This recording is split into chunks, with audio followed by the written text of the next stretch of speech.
talaga ng ulan, ano. Medyo nabuhayan kami ng loob. Okay, so din. Okay, so din kami. Guys, wala na yung iba.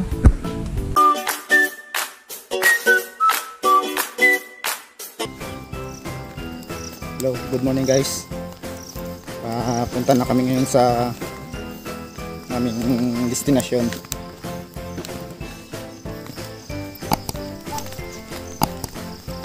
Gaumang na kami ng panilo para sa labuyo. Ay, nauna na kasi yung tatlo eh. Kasama ngayon si Toknoy. Ito, maglalakad na naman kami sa gitna ng kagubatan. Dalawang bundok pa yung tatawirin namin ulit.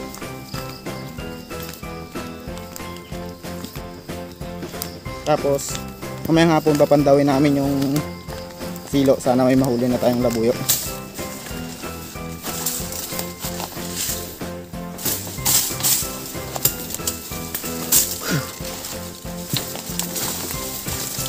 Ano?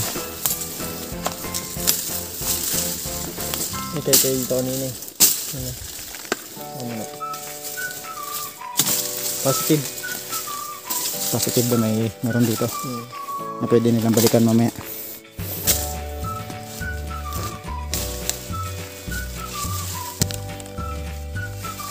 Mag-prepare kami ngayon para sa gagawin namin kanila. Hindi namin kailangan bumay.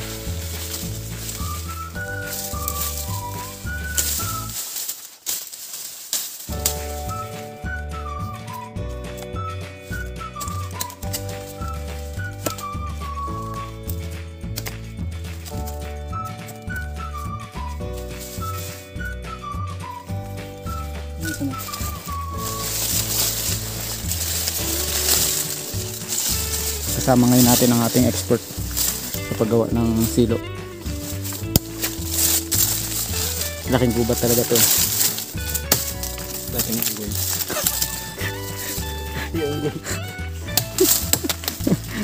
Ba't tumatawa ka? Kemengay!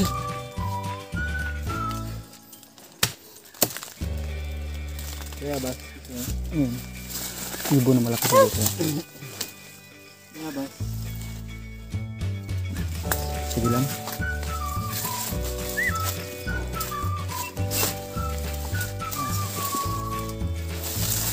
Ano yun? Stop na ba? Stop na ba? Ayun, isa.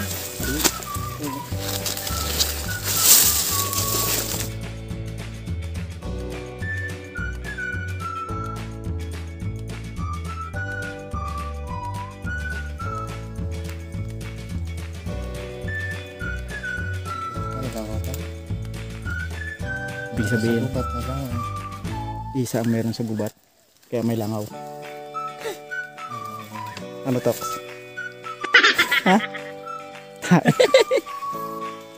Pagkatapos matali dyan sa mismong sanga, sa mismong puno, kakawit natin doon sa dalawang pasanga na yun sa baba. Yung gumagana yung ating Ito yung paa ng manok. Mapak dito yung paa ng manok. yun. Hindi. Ano, may hapon mayroon to. Kahit 5 lang. Kailangan linisin para may kayat ang ating ano, sisiluin. Ngayon nag-umpisa na kami ng kanya-kanyang gawa. Ang hinahanap namin na mas madaling punta ng manok na labuyo ay medyo pako na daan. Medyo pakyat.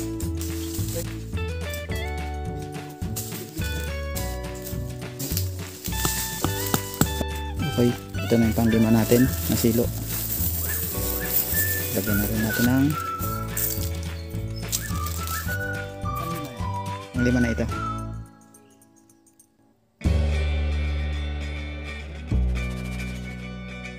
sa is 2,000 years later.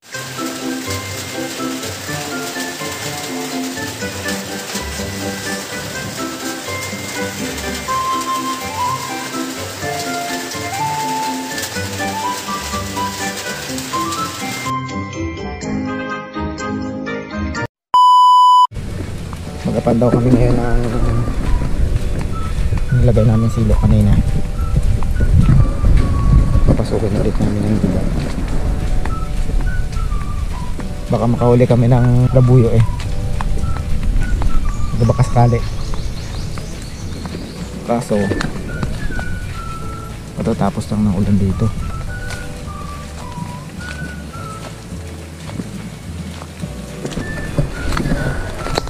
Yun nga lang talaga, maraming prutas sa gubat. Oh. Yun. Dahil maulan, sa konti na aming nilatag ngayon, 26 lang. Pero mayroon pa kami natitirang mga 10 pa siguro nandun sa may kabila. Titingnan pa rin namin, baka sakali. Inabot kami ng ulan dito sa bundok eh.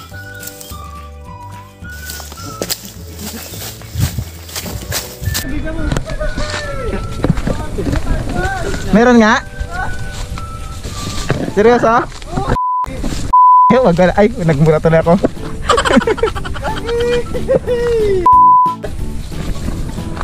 Manis! Labo, yan ang labuya? Oo. Hindi yan labuyo. Labuyo yan. Hello guys, nakadali kami. Ito, nano ka ba yan? Nano ka ba yan?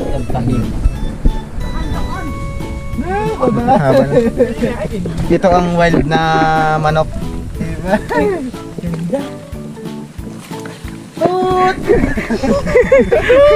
Pakita natin dito. Makimak yung ano, tanggalin yung tali. Dito mo na patuloy no? Talian mo yung paa, brada. Baka makalipad dyan. Dito na patuloy mo. First time po namin makakita. Ay, ako pala. First time ko makakita ng labuyo na manok. Buti nag-ano tayo. Nagpandaw tayo ngayon. Kala natin nalang huli kasi ang lakas talaga ng ulan, ano. Medyo nabuhayan kami ng loob. Kaisa din kami. Guys, wala na yung iba. Pawak ka din. Gagi ba kami yung ano? Ay, baka maglipad ha. Baka matungsukan ng ano. Yan guys, mga mangyan guys oh. Ito po. First time mo ka. Ito po yung Labuyo guys. wild na manok. Yun, sa 26 na nilatag namin hanggang kaninang alas 12. Nakaisa rin kami. Pero di ko alam kung nanunuka to, hindi eh. Ganda no. Pakita mo pa, alam din yung tahid do. Guys, kita niyo guys, ganda ng palong guys dito. Tingnan niyo yung paa. Tingnan niyo yung tahid. Tingnan niyo naman kung gaano katutulis. Yung tahid niya, kala mo, tari na eh. Kapag, uy, tumusok nga sa akin. Ayun o. Ayun o. Hawakan mo. Tingnan niyo, oh. Ayun o, bumaon o. Napakatulis talaga. Dugo. Sa loob yan. Ang mga paa niya. Ang mga paa niya guys. Walang rabies yan? Ay aso. First time nakahuli guys. Meron pa. Ayusin natin. Namatay yata. Tingnan niyo po yung tahid niya, no? Ha? Hindi ka kasali dito. Uy, nagalagas pa ng balahibo na to. Patayin natin. Mamaya. Relax! Relax! First time talaga namin makahuli. Nice. Oh my God! Wow! One eternity later. Adobohin namin. Ibon lang eh, no? Parang tikling na mataba lang o parang kalapate, no?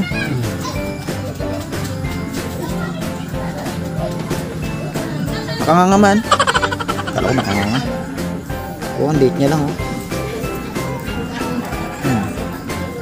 Yan lang siya. Sigurado malinamnam yan. Buhay pa?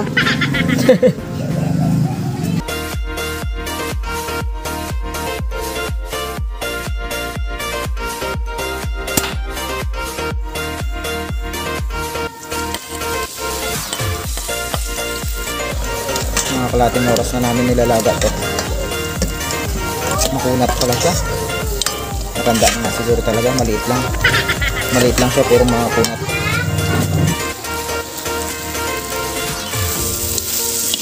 Pwede na. Malapit-lapit na.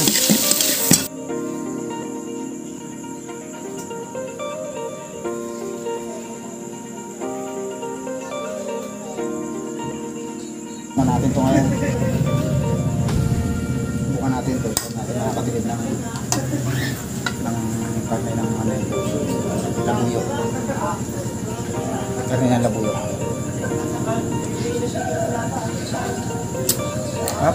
lang. Ayos.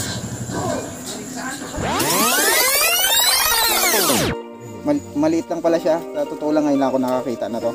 Para lang siyang lumaking kalapate. Ito yung tinatawag na manok sa gubat. Ang mga wild. At ang kanyang, tingnan nyo naman kung gaano na siya siguro patanda o hindi ko alam ko anong, kasi sobrang tulis na nung kanyang kahid o tari. Kaya salamat sa panonood.